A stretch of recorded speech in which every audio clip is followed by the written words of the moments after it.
दुनिया भर में जो अनिश्चितता का शोर है, उसके बीचों बीच एक बहुत ही शांत लेकिन गहरा भू राजनीतिक बदलाव हो रहा है। यह भारत और फ्रांस के बीच एक नई शक्ति धुरी के निर्माण का संकेत है। तो सबसे पहले ये साफ कर लेना जरूरी है, ये कोई मामूली व्यापारिक समझौता नहीं है। बिल्कुल नहीं।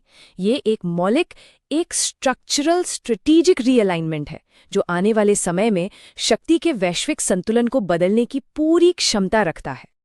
ये बदलाव एक पूरे युग के अंत का प्रतीक है। वो युग जहां यूरोप भारत को सिर्फ एक बाजार की तरह देखता था, अब बात उससे कहीं आगे बढ़ चुकी है। अब ये एक पूर्ण औद्योगिक और सैन्य विलय का संकेत दे रहा है, जहां भारत सिर्फ एक खरीदार नहीं, बल्कि एक को डेवलपर, निर्माता और रणनीतिक मालिक के तौर पर उभर रहा है। इस गठबंधन का जो पहला और सबसे मजबूत स्तंभ है, वो है दोनों देशों के सैन्य औद्योगिक परिसरों का पूरी तरह से एक हो जाना। एक ऐसा औद्योगिक किला बनाना जिसे भेदना लगभग नामुमकिन हो। अब सवाल उठता है कि यूरोप ने ये कदम उठाया क्यों? देखिए, इसका मुख्य कारण है अमेरिका और चीन के बीच बढ़ता टैरिफ युद्ध और उससे पैदा हुआ खतरा। ये एक साझा चुनौती के सामने आपसी अस्तित्व को बचाने की एक बहुत सोची समझी रणनीति है। तो यूरोप का जो स्ट्रेटेजिक कैलकुलस है, वो बिल्कुल साफ है। पहली बात, अमेरिका चीन की इस होड़ में उनके अपने हित दांव पर लगे हैं। दूसरा, इस समीकरण में भारत ही एकमात्र विश्वसनीय, भरोसेमंद काउंटर बैलेंस है। और सबसे अहम वो है विश्वास का फैक्टर। एक ऐसे दौर में जहां टेक्नोलॉजी की चोरी एक आम बात बन गई है, भारत को एक भरोसेमंद रक्षक के रूप में देखा जा रहा है। चलिए, अब औद्योगिक आधार से आगे बढ़ते हैं और इस गठबंधन के हार्ड पावर वाले पहलुओं को देखते हैं, जिसके केंद्र में है एक अभूतपूर्व सैन्य और कमांड एकीकरण। ये जो शब्द है, सैन्य औद्योगिक एकीकरण या मिलिट्री इंडस्ट्रियल इंटीग्रेशन, इसे समझना बहुत जरूरी है। देखिए, इसका मतलब सिर्फ हथियार बेचना या खरीदना नहीं है। ये उससे कहीं ज्यादा गहरा है। ये डिफेंस मैन्युफैक्चरिंग, टेक्नोलॉजी और ऑपरेशनल कमांड का एक ऐसा स्ट्रक्चरल मर्जर है जिसका मकसद एक अकेली, एकीकृत शक्ति बनाना है। ये एकीकरण कितना गहरा है, इसके सबूत हमारे सामने हैं। बात हो रही है सैफ्रॉन जेट इंजन की 100% टेक्नोलॉजी ट्रांसफर की, और भारत में ही हैमर जैसी घातक मिसाइलों के निर्माण की। ये कुल फायर पावर संप्रभुता का सिद्धांत है। लेकिन इस सैन्य गठबंधन का सबसे गहरा पहलू है सीधा कमांड एकीकरण, जिसे आर्मी टू आर्मी फ्यूजन का प्रोटोकॉल कहा जा रहा है। और ये हो कैसे रहा है? इसे 3 ठोस कदमों के जरिए किया जा रहा है। पहला कदम, कमांडरों की क्रॉस डिप्लॉयमेंट, जहां दोनों देशों के कमांडर एक दूसरे की यूनिट्स में काम कर रहे हैं। दूसरा, वॉर रूम तक सीधी पहुंच। और तीसरा और सबसे जरूरी, एक साझा परिचालन सिद्धांत बनाना, ताकि एक अटूट विश्वास कायम हो सके। तो अब तक हमने वर्तमान की बात की।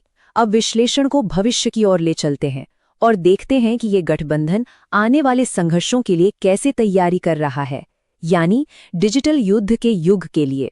ये साफ है कि 2030 का युद्ध डिजिटल डोमेन में लड़ा जाएगा। इसीलिए पूरा ध्यान सॉवरेन एआई पर है। मतलब एक ऐसी आर्टिफिशियल इंटेलिजेंस क्षमता जो किसी बाहरी शक्ति के कंट्रोल से पूरी तरह आजाद हो।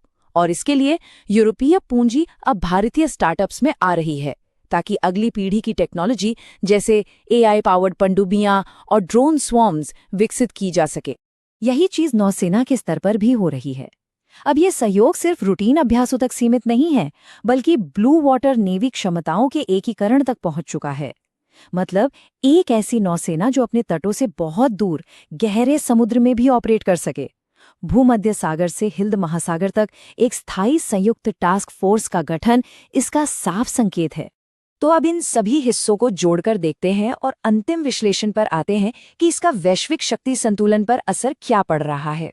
जो सबसे महत्वपूर्ण निष्कर्ष निकल कर आता है, वो ये है कि इस नए स्ट्रेटेजिक ब्लॉक का गठन अब पूरा हो चुका है। ये भारत फ्रांस किला सप्लाई चेन, सैन्य शक्ति और टेक्नोलॉजी का एक ऐसा फ्यूजन है जिसे भेदना लगभग नामुमकिन है। ये स्लाइड पुराने और नए सच के बीच का फर्क साफ दिखाती है।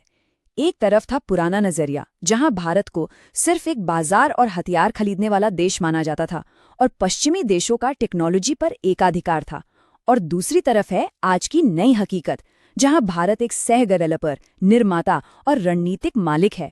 ये बैलेंस ऑफ पावर में एक बहुत बड़ा बदलाव है।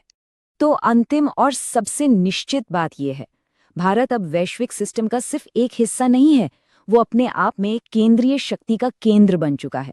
जिसे हम स्ट्रेटेजिक सॉवरेनिटी कहते हैं, वो अब एक हकीकत है। जैसा कि स्रोत में बहुत सही कहा गया है, दुनिया भर के शोर के बीच ये रणनीतिक बदलाव सबसे बड़ी और सबसे साफ गर्जना है। तो ये सब हमें एक बहुत ही अहम सवाल पर लाके खड़ा कर देता है। जब ये नया किला बन चुका है, तो अब वॉशिंगटन और बीजिंग की तरफ से जो रणनीतिक प्रतिक्रिया आएगी, वो क्या होगी? अब सवाल ये नहीं है कि वो प्रतिक्रिया देंगे या नहीं, सवाल ये है कि वो प्रतिक्रिया क्या होगी, और उसका जवाब ही आने वाले दशकों की भू राजनीति को तय करेगा।